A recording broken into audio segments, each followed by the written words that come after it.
बोलो जयकारा बोल मेरे श्री गुरु महाराज की जय।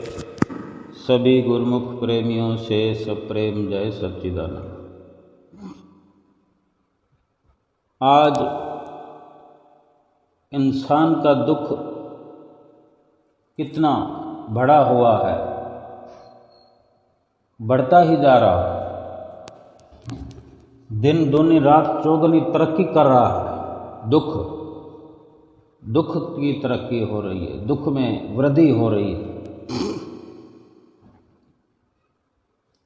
और जबकि सत्संग में आना जाना होता है, गीता रामायण का, गायत्री मंत्र का, महामृत्युंजय मंत्र, कई ग्रंथ पोथी पाठ रेगुलर करते हैं, पढ़ते रहते हैं, भजन कीर्तन सुनते रहते हैं, फिर भी दुख क्यों बढ़ रहा है?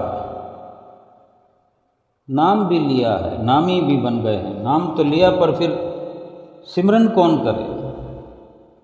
लेकिन इतना ही केवल भ्रम पाल लेना कि हमने नाम तो ले लिया, फिर क्यों दुख है? नाम अगर लिया तो फिर नाम को जपते नहीं, सुमरन करते नहीं, तो फायदा कैसे होगा? दुख कैसे मिटेगा? गीता को पढ़ा, पढ़ते रहे, ग्रंथों को पढ़ते रहे, पढ़ते हैं, अमल नहीं करते, घमंड मिटता नहीं, अहंकार बढ़ता जाता है। आज हम भली भांति अपने आसपास देखते हुए हम अपने आप को भी थोड़ा टटोलने का, अपने आप को देखने समझने का भी प्रयास करें कि एक दूसरे से जलन जो है बढ़ती जा रही है, मिटने का नाम ही नहीं लेती। और सत्संग को 40 साल से सुन रहे हैं, 50 साल से सुन रहे हैं, 30 साल से सुन रहे हैं, लगातार सुनते रहते आ रहे हैं। लेकिन क्या हम अगर अपने आप पर ये पहरा लगाएं, अपने आप की खोज करें कि ये सब क्यों हो रहा है? क्या हम सत्संग में तो जाते हैं, सत्संग में क्या सोते रहते हैं? क्या खराटे आने लगते हैं सत्संग में? या कि सत्संग सुन करके उस पर अमल नहीं करते? सत्संग जैसे समाप्त होता है तुरंत ऐसे भागते हैं, वहाँ से ऐसे निकलते हैं जैसे किसी कैद में बैठे हुए थे। किसी को बड़ी ज़ोरों से भूख लग जाती है, किसी को बड़े ज़ोरों से बातें करने की आदत होती है, सो सत्संग से निकलकर वहीं बाहर एक दूसरे से मिलकर बातें करने लग जाते हैं। कोई किसी प्रकार की बातों में मस्त होता है, व्यस्त होता है, कोई किसी प्रकार की बातों में, कोई घर गृहस्थी की बातों में। अगर कोई आपस में एक दूसरे से रिलेशन नहीं है तो संसार की बातें करेंगे, संसार की खबरों की बातें करेंगे। ये चल रहा है, वो चल रहा है, वहाँ ये हो गया, वहाँ हो गया, वहाँ ऐसा हो रहा है, उस शहर में ये हो गया। राजनीति की बातें करेंगे, सरकारों की बातें करेंगे। सत्संग का लाभ कहाँ से होगा फिर? सत्संग का असर कैसे होगा? सत्संग पर तो अमल करने का हमने समझा ही नहीं कि सत्संग पर अमल भी करना है। और सत्संग ने तो यही सिखाया, जितनी देर सत्संग में बैठे, सत्संग में तो यही चर्चा होती है, यही समझाया जाता है, यही सत्संग होता है कि सत्य का संग करो। और हम जो सत्संग से बाहर निकलकर तुरंत इधर उधर की बातों में व्यस्त हो जाते हैं, किसी से भी बातचीत करने लग जाते हैं जो सत्संग से सब कुछ हटकर है। कोई विरले गुरुमुख ऐसे भी होते हैं जो सत्संग से निकलने पर सत्संग पर ही मंथन करते हुए बाहर आते हैं, मंथन करते हुए घर चले जाते हैं। घर जाकर भी उनका मंथन अपने अंदर में चलता रहता है कि मुझे क्या सुनने को मिला, सत्य का संग क्या समझाया था कि सत्य क्या है, सत्य का संग क्या है। मुझे आज विशेष सुनने को मिला जिस पर मैं अमली कार्रवाई करने का प्रयास करूंगा, अमली कार्रवाई करने की शुरुआत करूंगा। सत्संग में सुने गए शब्दों को अमली जामा पहनाऊंगा। और जो खाने पीने की दिलचस्पी रखते हैं, 2 घंटे 3 घंटे अगर कहीं सत्संग में, कथा वाचन में, कीर्तन में बैठना पड़ गया तो 2 घंटे 3 घंटे बहुत होते हैं। जिनको हजम करना आता है उनके लिए तो और भूख बढ़ रही होती है कि और सत्संग सुनने को मिलता रहे, थोड़ा और मिले। लेकिन जिनको भूख नहीं होती सत्संग की, वो समझते हैं कि कहाँ फंस गए, किसी कैद में आ गए और वहाँ से छूटकर कोई खाने की ओर दौड़ता है, कोई विश्राम की ओर दौड़ता है। भूख भी ऐसे लगती है जैसे कई सालों से भूखे हों, कभी खाया ना हो, या फिर थोड़ी देर हो गई तो फिर खाना मिलेगा नहीं। संत महापुरुष बार बार हमको समझाते हैं कि उनके पीछे मत भागो, उनके पांव मत पड़ो। जो कुछ है वो नाम में है। उन सभी वस्तुओं के पीछे मत जाओ जो सत्संग से दूर करने वाली है। सब कुछ जो भरा हुआ है वो सिर्फ और सिर्फ नाम में है, सुमरन में, भजन अभ्यास की कमाई में। पर इस बात को सुनकर भी अनसुना हम कर देते हैं, कर रहे हैं। नित्य प्रति सुनते हैं, जब भी सत्संग होता है, जहाँ भी सत्संग होता है, तो ये एक इशारा अवश्य मिलता है। और बार बार उसी जगह बैठे हुए सत्संग में, नाम सुमरन में सब कुछ भरा हुआ है, इस बात का जिक्र कई बार होता है। पर या तो सुनने की इच्छा नहीं है, या दिलचस्पी नहीं है, या अनमने मन से बैठे हुए हैं, यानी सुनकर भी अनसुना कर रहे हैं। लेकिन बहुत सी इस प्रकार की भी तत्परता देखी जाती है कि बहुत से प्रेमी आगे से आगे बैठने के लिए भी दौड़ पड़ते हैं, आगे से आगे बैठना चाहते हैं, आगे से आगे दर्शन करना चाहते हैं, नज़दीक से नज़दीक बैठकर दर्शन करना चाहते हैं, सामने से बैठकर दर्शन करना चाहते हैं। दर्शन केवल कर लेने से फायदा नहीं होगा। दर्शन करके अमल करने का जो हमारे अंदर जज्बा हो, दर्शनों को अपने अंदर, अपने तस्वर में बिठाने का जज्बा हो, ख्याल हो, लगन हो, तो फायदा होता है। सब कुछ है तो केवल सुमरन भजन ध्यान में, सेवा में, सत्य का संग करने में। लेकिन अगर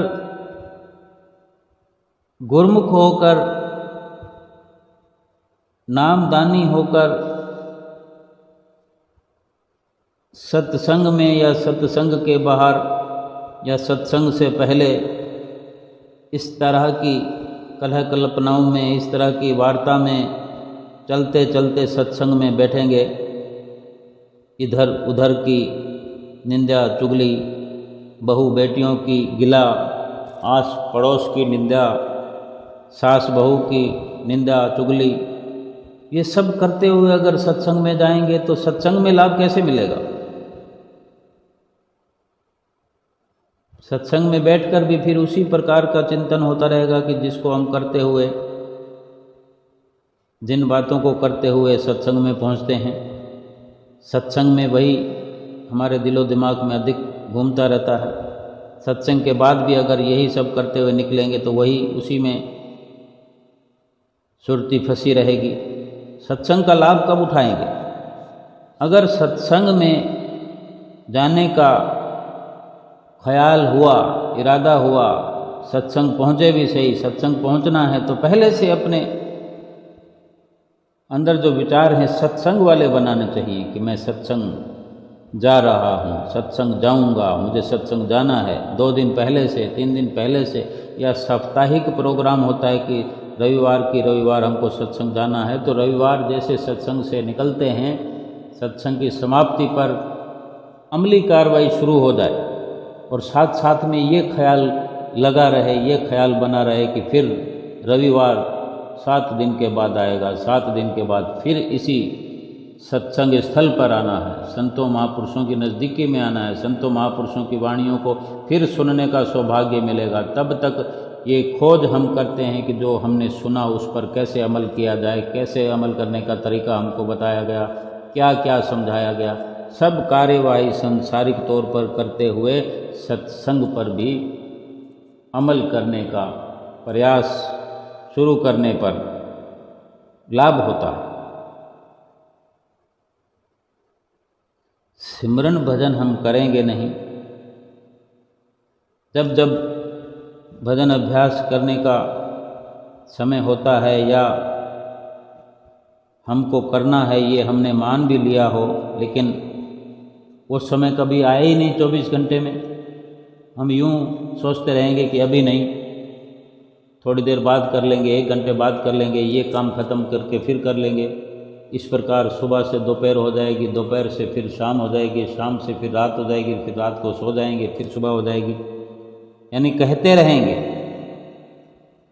कोई निश्चिंतता नहीं होगी भजन अभ्यास के बारे में, शुरुआत नहीं होगी, अपने आप पे संयम नहीं होगा तो फिर कैसे कर पाएंगे। समय तो खूब मिला हुआ है हमें, हर किसी को मिला हुआ है, हर अमीर गरीब छोटा बड़ा,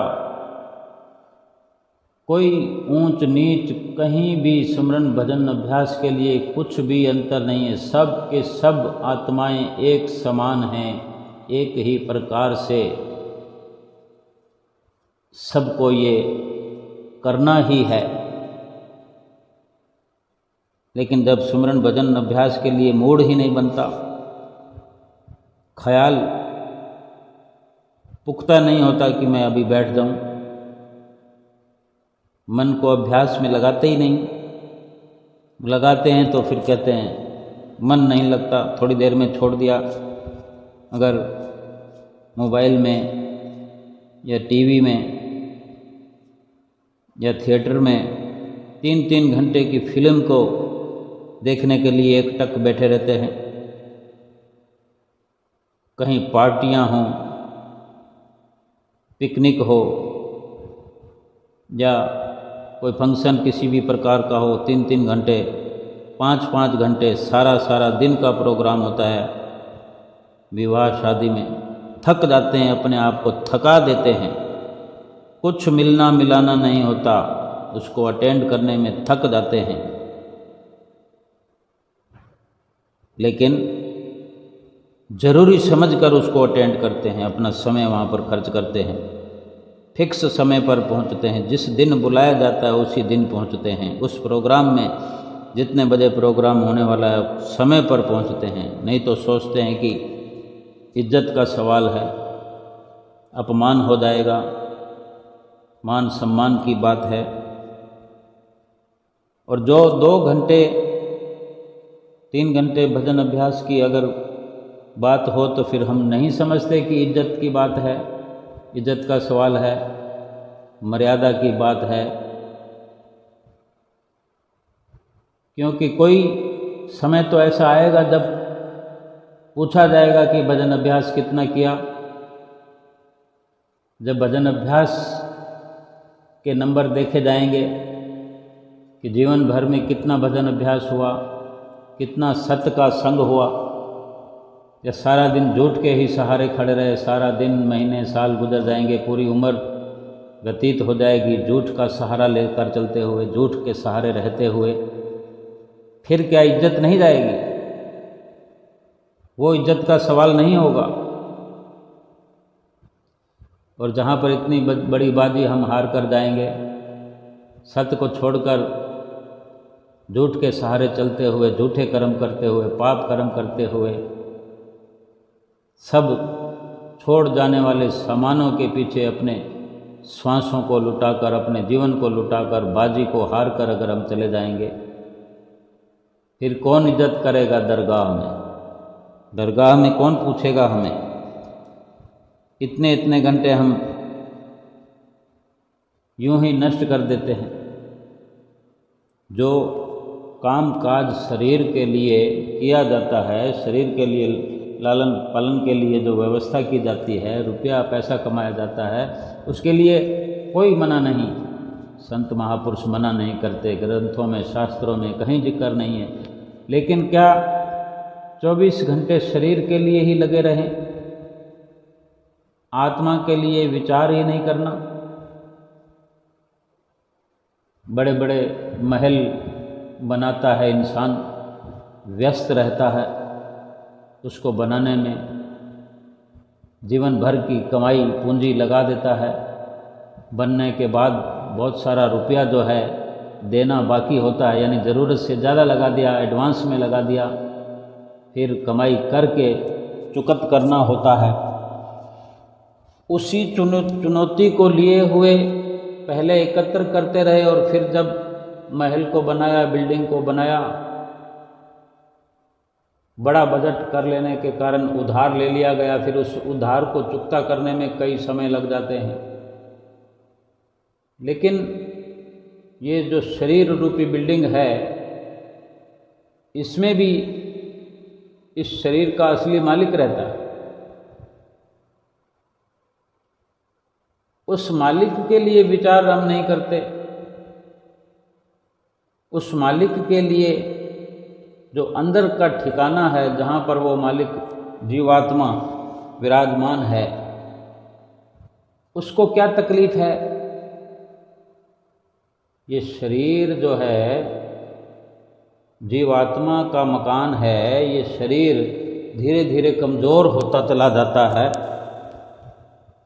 और एक दिन समाप्त हो जाएगा। संपूर्ण तौर से ये इसकी मियाद समाप्त हो जाएगी। तो फिर उस जीवात्मा का क्या होगा? बिना घर के वो कहाँ रहेगी?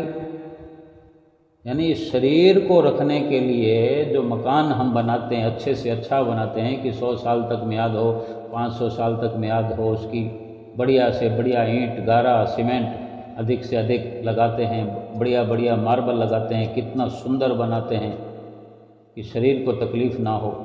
लेकिन इस शरीर को भी सुंदर बनाते हैं, लेकिन शरीर पर चाहे जितना मेहनत करें, क्या उस जीवात्मा को कोई लाभ हो रहा है? ये हमने विचार किया। जिस प्रकार मकान बना करके विचार करते हैं या नहीं करते हैं, लेकिन करना चाहिए कि जिसने महल बनाया, क्या वो इंसान महल में आराम से कभी रह पाया, सुकून से रह पाया? क्या उसको कभी वक्त मिला कि उस मकान को बनाने का लाभ भी उठाए? या कहीं और भागता रहता है। पहले पैसा इकट्ठा करने की धुन सवार थी, जब महल बनने की बारी आई तो कुछ पैसा कर्ज हो गया, फिर उसको चुकता करने की चिंता में, परेशानी में लग करके भागम भाग की ज़िंदगी को अपनाते हुए उस महल का, मकान का सुख कभी भोगा नहीं, और फिर किसी न किसी उधेड़ बुन में ही इंसान लगा रहता है। ये इकट्ठा करना है, वो इकट्ठा करना है, एक के बाद एक के बाद सांसारिक कार्यों की बढ़ोतरी होती रहती है। कभी मकान बनाना है, कभी बच्चों की शादियां करनी है, कभी बिजनेस संभालना है, और इतने में इन कामों को करते हुए कहीं न कहीं से कोई परेशानियां खड़ी हो जाती है। कभी कोई पुत्र की परेशानी है, कभी दामाद की परेशानी है, कोई बहू की परेशानी है, कभी बिजनेस कमज़ोर होने लगता है। यानी ये चिंताओं का दौर चलता रहता है।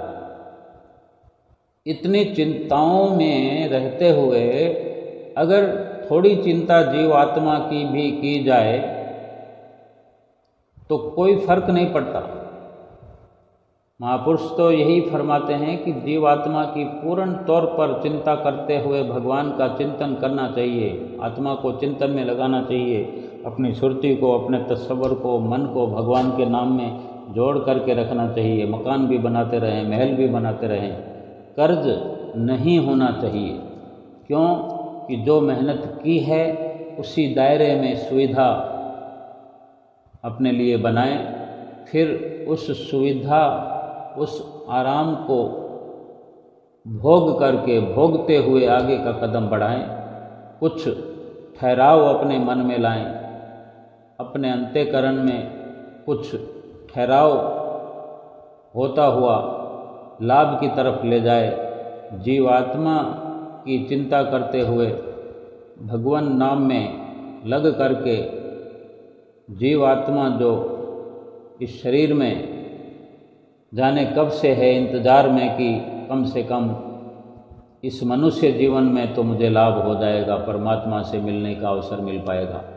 लेकिन इंसान अगर सांसारिक प्रवृत्ति में रहते हुए सांसारिक नज़रिए से ही अपना समय, तन, मन, धन, श्वास, शरीर सब कुछ संसार पर निछावर करता रहेगा और जीवात्मा को सदा सदा भुला करके सब कुछ खाली करके खाली हाथ इस दुनिया से जाएगा, यहाँ भी दुखी और आगे भी दुख। आज का इंसान इसीलिए दुखी है कि जो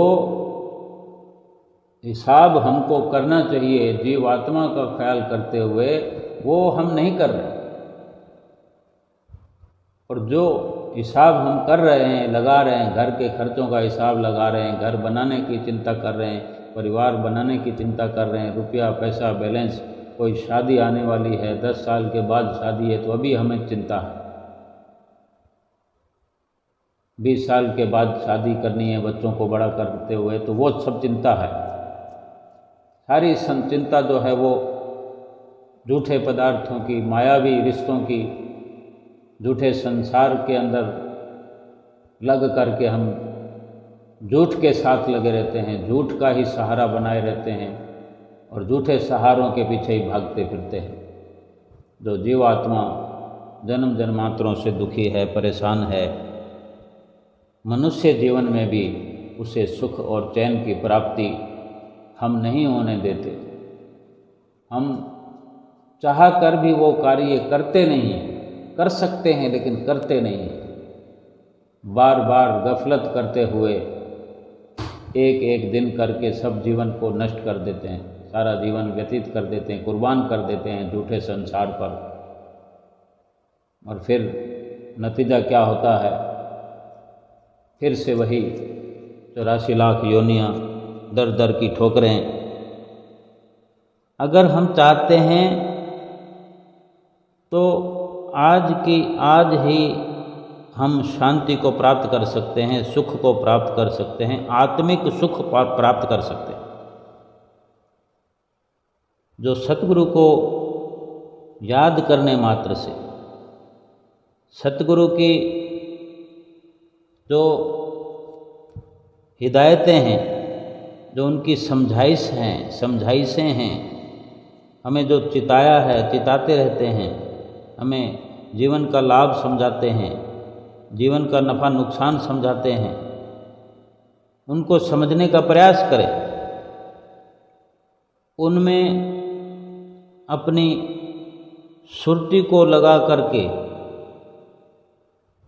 उसमें मन लगा करके, मन को अंकुश में रखते हुए मालिक के भजन सुमरण में लगे। भजन बंदगी का संबंध मन और आत्मा के साथ है, शरीर से नहीं है। शरीर तो केवल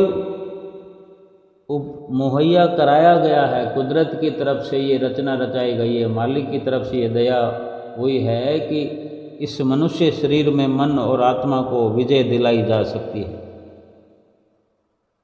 शरीर से सुविधा मिलती है, शरीर एक साधन है, एक हथियार है कि शरीर के द्वारा ही आत्मा को परमात्मा से मिलाने की सफलता मिल सकती है।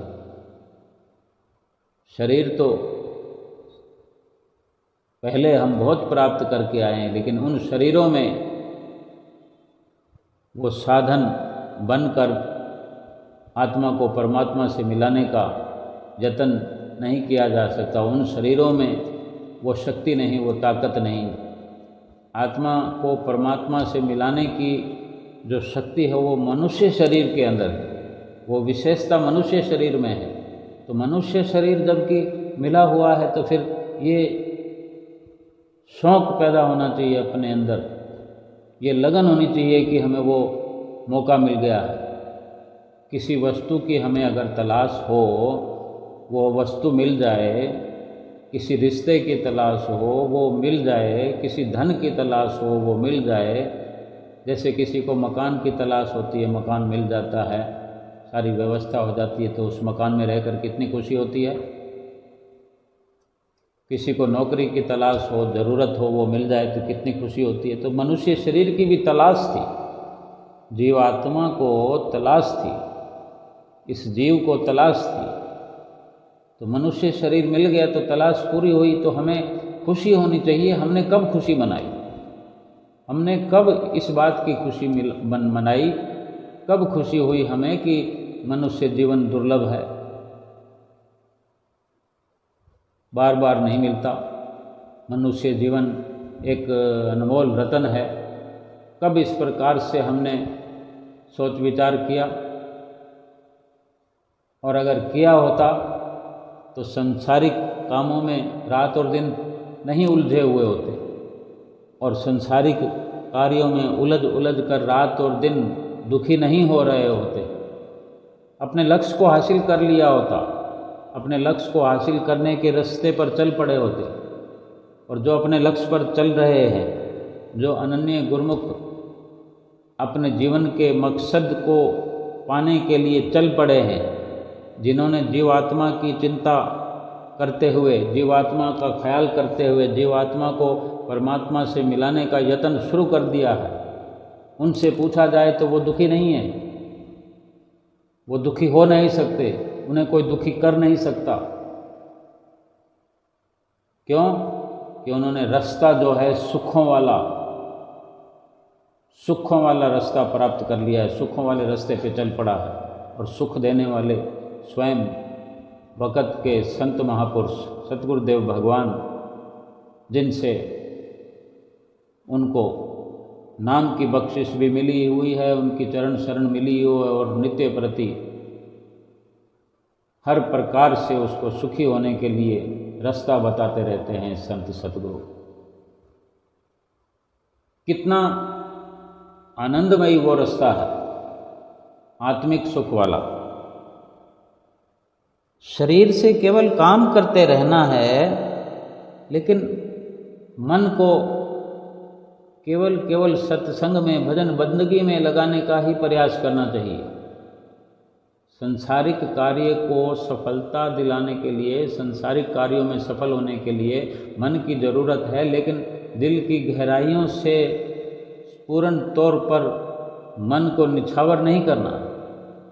उस काम की, शरीर के भरण पोषण की, संसार की सफलताओं की केवल इतनी ही ज़रूरत है कि शरीर का गुजर बसर अच्छे से हो जाए, शरीर का लालन पालन अच्छे से हो जाए। क्योंकि इस शरीर को तंदुरुस्त रख के, ठीक ठाक रख के, लक्ष्य शरीर का यही होना चाहिए कि भजन भक्ति इस शरीर के द्वारा करनी है। लक्ष्य को अगर भूल गए और केवल शरीर को सफल करते रहे, खिलाते पिलाते रहे, सुंदर बनाते रहे, तो कहाँ इसकी सुंदरता रहने वाली है? ये खा खा कर कितना, कहाँ तक तंदुरुस्त रहने वाला है? हमारे ही सामने, हमारे साथ रहने वाले हमारे बड़े छोटे मित्र कुटुंबी खाते पीते हुए दुनिया से चले जा रहे हैं। हर दिन कोई ना कोई मिलने वाला जा रहा है, कोई मित्र जा रहा है, कोई कुटुंबी जा रहा है, कोई हमारा बुजुर्ग है, देखते ही देखते जा रहे हैं। क्या उन्होंने कभी खाया नहीं? क्या उन्होंने कभी सुंदरता हासिल नहीं की? क्या कोशिशें नहीं की उन्होंने? रात और दिन लगे रहे, क्या अपने शरीर को सुंदर रख पाए? धन कमाते कमाते कमाते क्या धन को साथ ले जा पाए? शरीर को खिलाते पिलाते क्या तंदुरुस्त रख पाए, मोटा ताज़ा तगड़ा रख पाए? शरीर तो जिंदा ही जीवात्मा के कारण है। शरीर के अंदर तो जो शरीर का मालिक है वो जीवात्मा है, उसकी वजह से ही शरीर का वजूद है। जब जीवात्मा नहीं रहती शरीर के अंदर, शरीर तो एक सेकंड भी खड़ा नहीं हो सकता, बैठ नहीं सकता, देख नहीं सकता, बोल नहीं सकता। फिर क्यों उस शरीर के पीछे पड़े हुए हैं जिसका कुछ अस्तित्व ही नहीं है, जिसकी कोई वास्तविकता ही नहीं है? वास्तव में जो अस्तित्व है, जो वास्तविकता है, वो जीवात्मा की है। जीवात्मा के बारे में क्यों नहीं ख्याल करते? क्यों नहीं सोचते कि जीवात्मा किधर है, कैसे मिलन होगा, कैसे वहाँ तक पहुँच होगी? और जिनको संतों महापुरुषों की चरण शरण मिल गई है, उनके लिए कितना ये लाभ का कार्य है। सतगुरु की कृपा हो गई जिन पर, नाम प्राप्त हुआ जिनसे, नाम को जपने के लिए, नाम की कमाई करने के लिए कितने सुंदर सुंदर अनुभव भरे तरीके समझ लिए। फिर कहाँ मुश्किल है? फिर केवल अपने आप को लगाना है। अपने शरीर के द्वारा जिस प्रकार संसार की सफलता के लिए रात और दिन हम दौड़ते फिरते हैं, सफलता मिले या ना मिले, लेकिन सब कुछ खर्च तो हो ही जाता है। श्वास भी खर्च हो जाते हैं, शरीर भी खर्च हो जाता है, शरीर थक जाता है, थकते थकते एक दिन समाप्त भी हो जाता है। काम नहीं भी लेंगे तो भी शरीर समाप्त हो ही जाएगा। लेकिन विचार तो ये करना है कि जो चीज़ खत्म हो जाने वाली है, चली जाने वाली है, उससे तो भरपूर लाभ ले लेना चाहिए। वो मिली भी वस्तु इसलिए, ये शरीर मिला ही इसलिए कि इससे लाभ ले लेना चाहिए।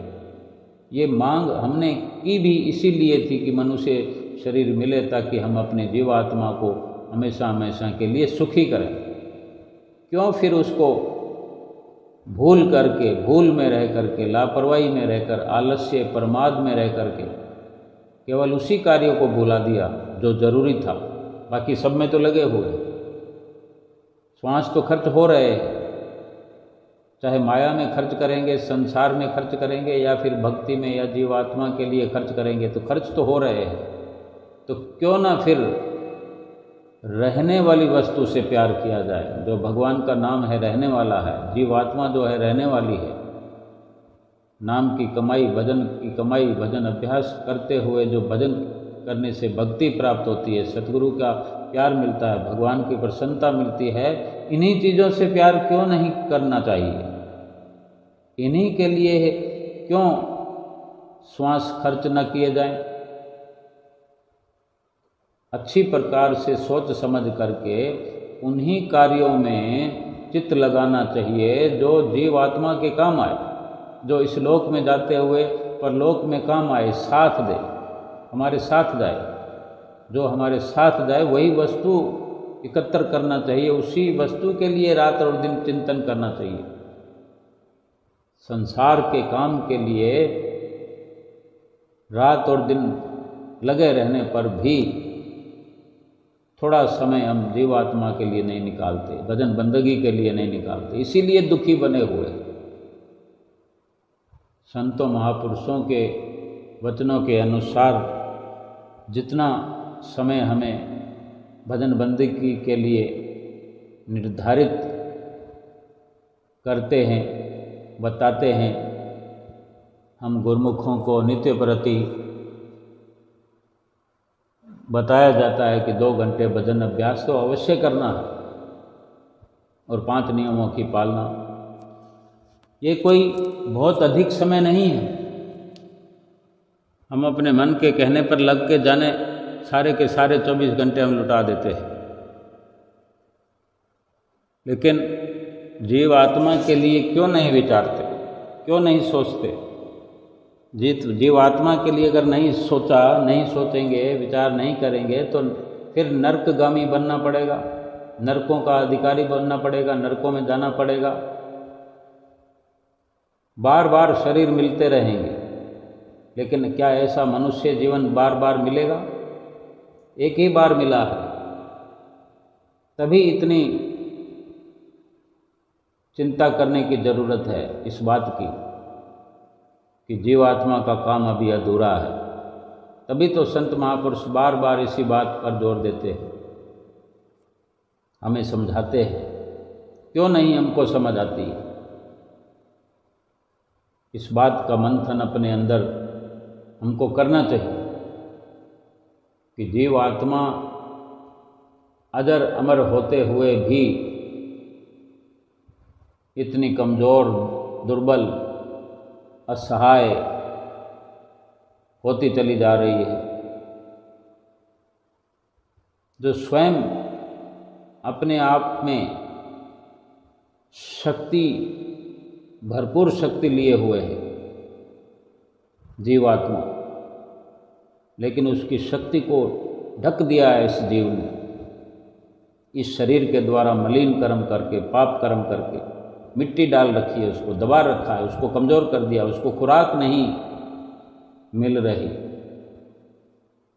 मन और माया के धोखे में आकर ये जीवात्मा से दूर होता चला जा रहा है। उसका ख्याल ही नहीं आता, उसको फंस गया है जैसे माया की कैद में, छटपटाता रहता है। लेकिन थोड़ा प्रयास करते हुए संतों महापुरुषों की रहनुमाई में चल करके, सतगुरु की ही कृपा से, आशीर्वाद से सफलता प्राप्त की जा सकती है। कम से कम अपना इरादा पक्का करे, संकल्प अपना दोहराए, मन को काबू में करके ये शुरुआत करे कि अभी का अभी मैंने कुछ विशेष करना है अपनी जीवात्मा के लिए। 84 लाख योनियों से मुक्ति प्राप्त करने के लिए, 84 लाख योनियों से छूटने के लिए। इतनी बड़ी कैद 84 लाख योनियों की, अगर किसी को जानबूझकर गलती की हो किसी ने, या अनजाने में गलती की हो, किसी भी प्रकार से अगर 2 साल की कैद हो जाए, 1 साल की कैद हो जाए, तो कैसे छटपटाने लगता है और यत्न करने लगता है कि मैं छूट जाऊं, मेरी जमानत हो जाए। इतनी ऊब हो जाती है। तो कैसे 84 लाख योनियों की कैद में ये जीवात्मा रही है, और फिर से उसी 84 लाख योनियों में जीवात्मा को हम धकेल रहे हैं, हम अपने ही पांव पर कुल्हाड़ा मार रहे हैं। इतना बड़ा दुख स्वयं अपनी लापरवाही से हम प्राप्त करने को पहुंच रहे हैं। इतने बड़े दुखों की गर्त में, खड्डे में जा रहे हैं, और हम सोचते हैं कि हम अक्लमंद हैं, बुद्धिमान हैं। किस बात का घमंड करते हैं हम, किस बात का अहंकार है हमें कि हम 84 लाख योनियों में जाने वाले कर्म कर रहे हैं, 84 लाख योनियों के अधिकारी बनते चले जा रहे हैं, मजबूती से 84 लाख योनियों की ओर बढ़ते चले जा रहे हैं। इस बात का घमंड है? क्या ये घमंड करने वाली बात है? ये अफसोस करने वाली बात है, ये दुख मनाने वाली बात है।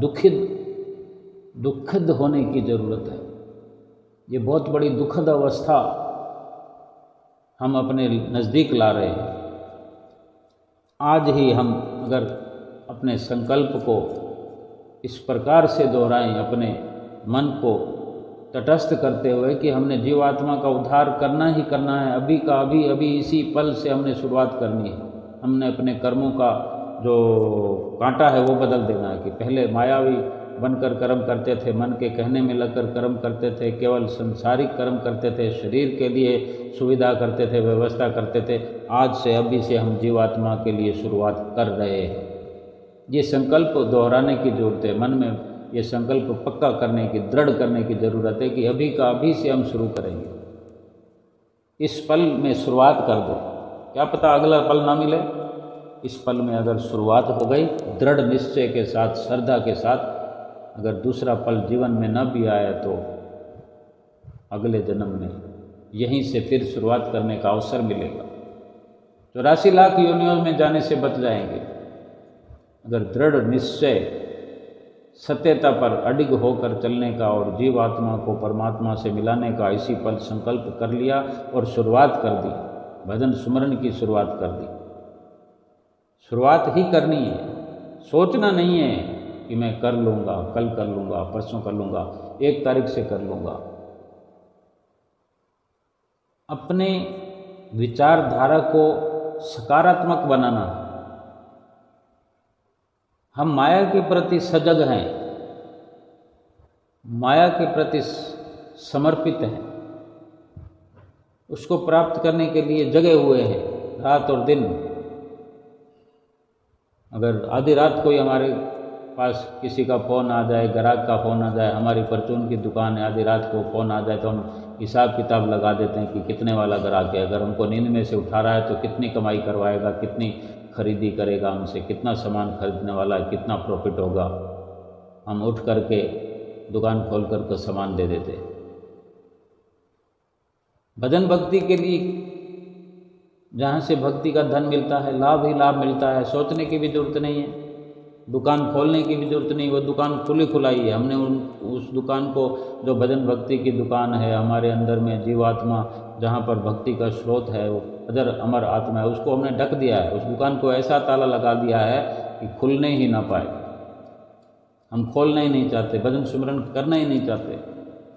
जो दूर दरगाह में पहुँच करके जिस लाभ की हमको ज़रूरत है, जिस रुपए पैसे की, भक्ति वाले रुपए पैसों की ज़रूरत है, उसको हम एकत्र करना ही नहीं चाहते। कैसे फिर लाभ होगा? फिर जब जीवात्मा के लिए कुछ बचेगा ही नहीं तो 84 लाख योनियों में गिराई जाएगी, जन्म दर जन्म, फिर जन्मना मरना, जन्म और मृत्यु के चक्कर में, उसके गेड़ में फंस करके फिर रात और दिन वही पुकारें करते रहेंगे, हे प्रभु मुझे मौका दो, मुझे मनुष्य जन्म की प्राप्ति हो, मुझ पर दया करो, मैं मनुष्य जन्म में आपका भजन करूंगा, मैं अपनी जीवात्मा को हमेशा हमेशा के लिए इस 84 की कैद से छुड़ाना चाहता हूँ। इस प्रकार की फरियादें करते हैं। और अभी जो ये अवसर मिला हुआ है, इसी अवसर के लिए फरियाद करेंगे तो फिर अभी अवसर मिला हुआ है, उसका लाभ प्राप्त क्यों नहीं करते हम? पछतावे वाले कार्य क्यों करते हैं? क्यों करना चाहिए पछतावे वाला कार्य? क्यों ना लाभ उठा लिया जाए वक़्त रहते, समय रहते, लाभ कमा करके, नफ़ा कमा करके, हर वक़्त हर पल खुशी में, आत्मिक सुख में, सच्चे सुख में, नाम और भजन बंदगी की कमाई करते हुए शांत चित्त रहकर इस संसार में जीवन व्यतीत क्यों नहीं करें? और फिर परलोक भी सुहेला जिससे हो वो कार्य क्यों ना करें? यहाँ भी हर पल में सुखी हुआ इंसान आगे बढ़ता जाता है। सुख भी कौन सा? ये छोटे मोटे सामानों का सुख नहीं। कुछ खाने को मिल गया तो थोड़ा सुख मिल गया, कुछ पहनने को मिल गया तो थोड़ा सुख मिल गया, ये कोई सुख नहीं है। ये लोभ और लालच के पुलिंदे हैं, इनमें फिर आग बढ़ती जाती है। इनमें सुख समझना ही नहीं चाहिए। अगर नोटों की गड्डियाँ भी मिल जाए, भ्रमित नहीं होना। हमारा प्रारब्ध जो है वो हमारे साथ में है और कुदरत उसकी व्यवस्था करती है। कुदरत सारी मदद हमारी करती है। जो लिखा है वो मिलेगा। उसमें केवल इशारे मात्र, पुरुषार्थ मात्र हम मेहनत भी करें, उसमें लगे रहें, लेकिन हमारा लक्ष्य है जो वो भूलना नहीं चाहिए। हमारा लक्ष्य जो है मनुष्य जीवन का, वो केवल और केवल यही है कि अपनी जीवात्मा को परमात्मा से मिलाना है। जीवात्मा जो 84 लाख योनि में भटक रही है, इसको 84 लाख योनियों की कैद से छुड़ाना है, वहाँ से हमेशा हमेशा के लिए छुटकारा प्राप्त कराना है। एक बार छुटकारा प्राप्त हो गया, एक बार मालिक के कुल से ये जीवात्मा जिस परमात्मा की अंश है उस परमात्मा से एक बार मिल जाए फिर सारा काम ही खत्म, फिर नहीं कुछ करने की ज़रूरत पड़ेगी। लेकिन इस मनुष्य जीवन में भरपूर मेहनत करने की ज़रूरत है। वो यही है कि रात और दिन इस बात का ही ख्याल रहना चाहिए कि कहीं मेरा श्वास जो है वो खाली तो नहीं जा रहा, कहीं मेरा समय जो है बिना नाम की कमाई के तो नहीं जा रहा है, बिना भजन बंदगी के खाली तो नहीं जा रहा है। जब संसारिक कार्य कर रहे होते हैं, अपने दुकान में बिजनेस में कार्य कर रहे होते हैं, उस वक़्त भी अपने अंदर से ये लगन लगी रहे, ग्राहकों से पैसा लेते रहें, सामान देते रहें, दुकान को खोलते रहें, दुकान को बढ़ाते रहें, रोज़ दुकान आते रहें जाते रहें, अपना बिजनेस करते रहें, सब कुछ करते रहें, लेकिन अपने अंदर ये ललक लगी रहे, ये लगन लगी रहे कि मेरी जीवात्मा परमात्मा से मिलने का आसान सफ़र कर रही है। क्योंकि उसको अगर सफ़र हम करवा रहे हैं, नित्य नियमों की पालना कर रहे हैं, भजन अभ्यास कर रहे हैं, तो ये वही कार्रवाई है कि वो अपने परमात्मा से मिलने के लिए आगे कदम दर कदम आगे बढ़ाते हुए अपना सफ़र कर रही है। रूहानी सफ़र तय हो रहा, अंदर से ये खुशी बनी रहे, ये लगन लगी रहे। कहीं भूल चूक हो भी जाए तो अधिक से अधिक प्रयास यही होना चाहिए कि अपनी भूल का सुधार हो जाए, अपनी चूक का सुधार हो जाए। क्योंकि साथ के साथ जो सुधार होता रहता है, आगे आत्मिक भजन बंदगी में, आत्मा की भलाई में बाधा बढ़ती नहीं है, अपना समय जो है वो लेखे लगता रहता है। बार बार हम स्वयं की तुलना दूसरों से करते रहने से खुद के गुण और विशेषता छिप जाती है। इसलिए खुद के महत्व को समझें। किसी से तुलना करने की बजाय हमें जो संतों महापुरुषों ने समझाया होता है, बताया होता है, नित्य प्रति बताया जाता है, उनके वचनों पर अमल करके जीवात्मा को ही हर वक्त लाभ पहुंचाने के बारे में चिंतन करें और चिंता करें कि आज का चिंतन हमारा हुआ कि नहीं हुआ, आज भजन अभ्यास हुआ कि नहीं हुआ, नित्य नियमों की पालना हुई कि नहीं हुई। ठीक से नहीं कर पाते हैं हम, ये तो पक्की बात है। जब करने और ना करने पर ही बात अड़ी हुई है तो फिर ठीक से कहाँ कर पाएंगे। लेकिन करने के लिए हर वक्त अपने आप को प्रेरित करते रहें कि किया कि नहीं किया। ठीक से तो सतगुरु अपने आप करवा देंगे, लेकिन मात्र कहना मानकर निर्धारित समय को 2 घंटे भजन अभ्यास करना है, वो उसको याद रखते हुए, जिम्मेदारी में रखते हुए वो समय तो देना ही देना है। ठीक और ना ठीक को अपने आप सतगुरु स्वयं देख लेंगे। हमने अगर आज्ञा का पालन कर लिया तो बाकी सब कुछ सतगुरु जिम्मेवार हैं, वो सब करेंगे, कर रहे हैं, करते रहेंगे। इसलिए अपने समय का सदुपयोग करना है। श्वासों की बाजी जो लगानी है वो जीवात्मा के लिए लगानी है। शरीर के रहते शरीर के साथ ही ये समझ आने लग जाए, दिखने लग जाए कि मेरा शरीर सार्थक हो गया, मेरे श्वास सार्थक हो गए, मेरा मनुष्य जन्म सार्थक हो गया। ये सतगुरु की कृपा से सब सफल हो जाए, यही इस मनुष्य जीवन का लक्ष्य है। बोलो जयकारा बोल मेरे श्री गुरु महाराज की जय।